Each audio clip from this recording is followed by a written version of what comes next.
D'ailleurs, lorsque nous essayons d'analyser islamiquement le complotisme en tant que phénomène politico-religieux contemporain, on s'aperçoit que certains de ses éléments de croyance et ses principes méthodologiques pouvaient directement renvoyer à ce qui avait historiquement existé chez d'anciens courants hétérodoxes du monde musulman.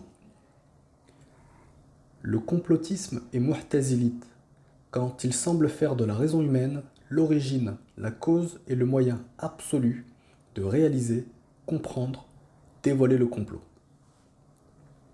Le scepticisme exacerbé, l'hyper-relativisme, la vision ultra-critique et le doute d'un côté, et de l'autre, le pseudo-scientisme, la logique renversée d'un ultra-rationalisme, sa dialectique matérialiste et positiviste. Deux points. Tout ici est issu de cette raison humaine éclairée par elle-même. L'alpha et l'oméga du complot, des comploteurs et des complotistes. Le complotisme est qadarite, puisque faisant des hommes les maîtres et créateurs de leurs actes, ayant la totale capacité d'action, capables de posséder la totalité du savoir et la totalité des connaissances utiles pour mettre en exécution parfaite leur stratégie de manipulation. Ils sont en outre capables de prévoir, par l'exercice de leur raison, toutes les conséquences et suites logiques de ces actions. La divinité est secondaire, voire absente. L'humanité, quant à elle, est totalement libre, sans prédestination, livrée à elle-même, et au bien et au mal qui se font face dans le monde d'ici-bas. Le complotisme est par essence batinite, surtout quand il cherche à approfondir la thématique du complot caché. Il donne aux hommes de l'ombre de mystérieux pouvoirs occultes, qui renversent l'ordre naturel des choses. L'évident ne l'est pas. Tout est à comprendre sous le langage ésotérique. Il faut donc être initié aux sciences secrètes, à la gnose et à sa mystique pour pouvoir déchiffrer et comprendre le langage hermétique des signes et codes secrets.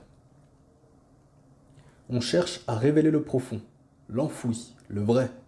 Il faut pour cela inverser les apparences et juger selon ce renversement afin de comprendre cette réalité trompeuse.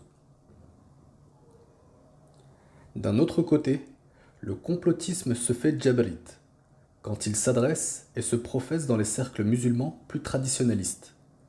L'omnipotence et omniscience divine font de l'homme, infime et vaniteuse créature, le jouet et la victime du destin et de sa fatalité. Le complot des comploteurs est issu de la volonté divine. Les musulmans n'ont pas d'autre rôle que celui de simples spectateurs qui connaissent déjà la fin de l'histoire et qui n'ont pas d'autre but que de chercher à savoir comment petit à petit cette fin va se mettre en place.